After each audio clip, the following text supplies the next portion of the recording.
everybody got portion. Unfortunately, there weren't.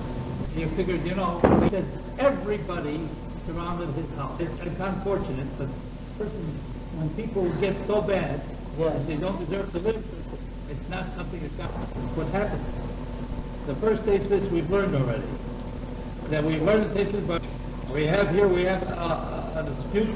What does it mean that if there says that if you happen to have hat, and among the hat of Schusim, you have one of these twofold mitzvahs, that's sufficient to be considered a tzaddik, even though you don't have more than 50% of Schusim.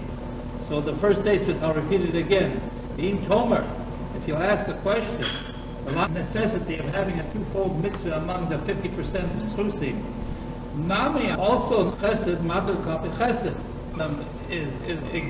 gives chesed to everybody, kindness, and if it happens to be 50-50, he'll push it on the right side, even though it's really not there.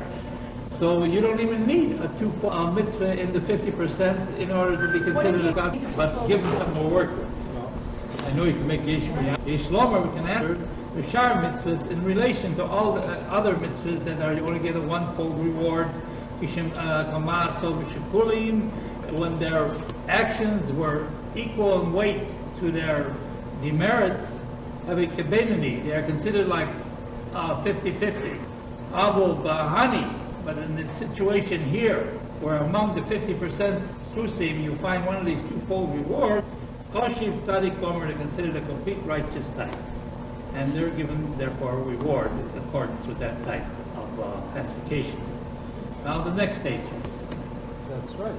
But he says you didn't have to come to that, and he'll push you over even if you didn't have one of them. So he says what's the difference is if you had one of them, the 50% Schusim, this would make you considered like a complete tzaddik, whereas not just made it.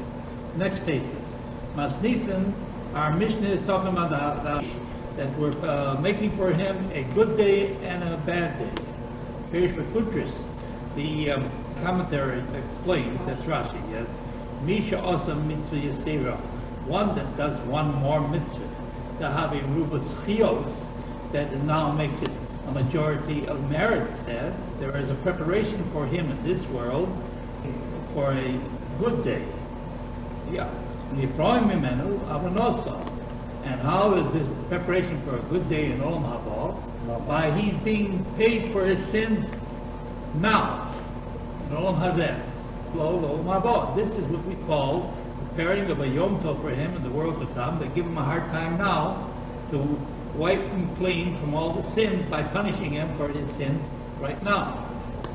The Choshen Avosa, on the other hand, anybody that has more of his demerits, his sins, the ruby, are greater than the Katoni, Marian law, we do bad to him. What's doing bad to him? I know the Avdinale Monish Yom Bish.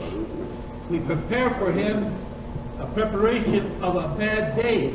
Now, how do we prepare a bad day? That we're paying him the reward of his mitzvahs now. So preparing for a bad day is to give him now a lot of a reward right now for him a complete bad day. That's one explanation. That's according to the Bible. All the time, like we mentioned before, the Korah in the first instance. Even what does it mean? You do good for him. The schar favors. You do good for him only in relation to the smaller reward, the fruits of his good deeds. Their principal reward is going to be given to him in the world to come. And the mission that says that even though he did majority of good, still bad is done to him. He says there's no such concept as reward of a mitzvah given in this world for an individual, according to the Rabbi. Perhaps. At any rate, this is what motivates him to make that conclusion, etc. and so forth. The kasha is difficult to taste this, etc. So then we answer up to by this point that the Mishnah that says that we do good bad to him if he did a majority of good is mashma. From this we learn out. Up to now, we were not putting it like Rabbi Yaakov, like some other authority that presumably held that you can get a reward in this world as well as in the world to come. I understand the question. Why is this a halacha and this is halacha, and they could both be halacha together? This is the taste is going to answer. According to Rashi's explanation, Rabbi, according to Bayanami, Bein Masnisin, regardless of whether we're talking about our Mishnah, Bein Brisa, regardless we're talking about a Brisa, that Schar Mitzvah Bahai Amos Masnisin, our Mishnah, that we're doing for him a good day and a bad day, a good day and a bad day, a good day and a bad day, both in Olam Hazeh. In other words, he has a period of time when he has good, and a period of time when he has bad. In Olam Hazeh. I mean, even though, it's an explanation of our Mishnah. Lomer to say, sometimes it happens, but God does for him a good day, to receive the reward of his mitzvah in this world. So Yoman, in that particular day that he's getting that reward, it is considered to him Kimosh Yomov Shel Rosha, a majority of the days of a wicked. I understand her question, what she's coming up with. Good, I have the same question. Mind you, so you know it's I could put it in a little different phraseology, that the one who is a Russia gets bad. get good in this world for any little thing, so that closes out his account. That's one of the All right, okay, if that's the case, then how do we explain where we learned that there are mitzvahs that you get the fruit, you get the small amount of it in this world, that's where you're doing good. You get a small amount here and the majority over there.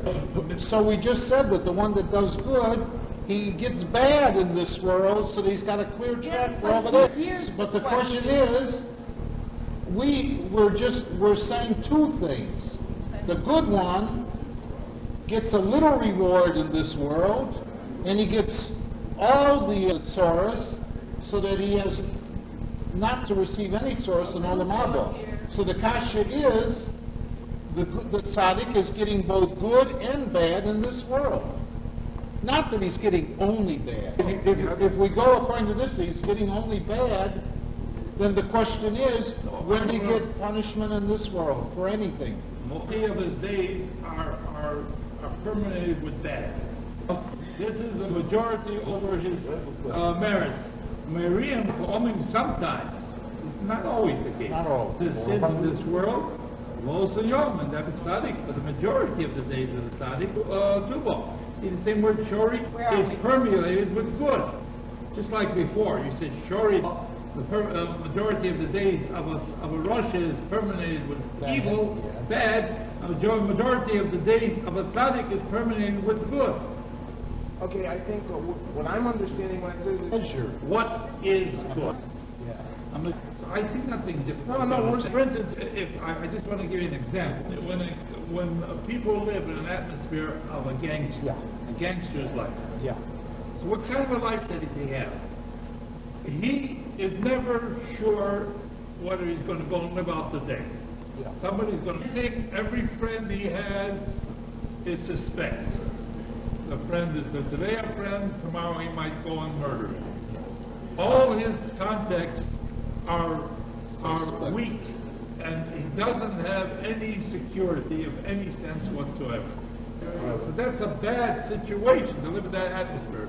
Whereas if a person is sitting among people that are doing mitzvahs and learning Torah, so Baruch Hashem, around you, everybody else learning Torah.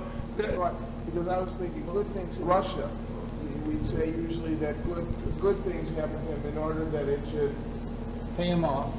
But it's very simplistic just to say that's a big money. And the same thing with the tzaddik.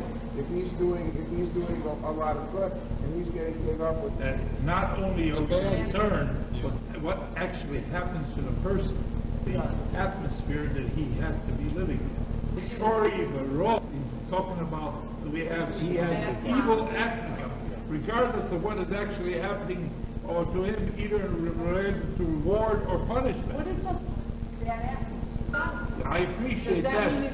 That means, according to Baal, this is a majority of the years of a life. In other words, it doesn't make any difference that there are periods of time even a tzaddik comes in a bad atmosphere, shori baro, but a majority of his days is short. And by nature of the way he conducts himself, and by nature of the way he usually associates with, it would be that way.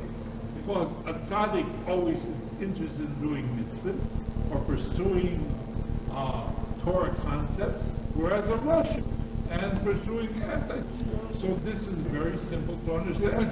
I want you to understand something. It's one thing to talk about the reward and punishment, but the reward and punishment cannot be isolated from the atmosphere in which the reward and punishment is given. What about tzaddikim? They don't get any other day. That is. What you say about atmosphere. I know that's a positive atmosphere, negative atmosphere, like you Correct. say. Live in a negative atmosphere, like you say, gangster. No. Yes, it's very difficult one way, but mitzvahs, and sometimes this mitzvahs. Unfortunately, sometimes Shabbos, he keeps Shabbos. Around him, nobody's keeping Shabbat. Nobody keeps. Yes. Why does he stay in America? He also merubim, and also because his merits are greater than his. Just like we learned yesterday, that you have to be deliberate in judgment. You thought about what the din should be, and he has to think about it carefully. And he cannot make, in the same way, when you learn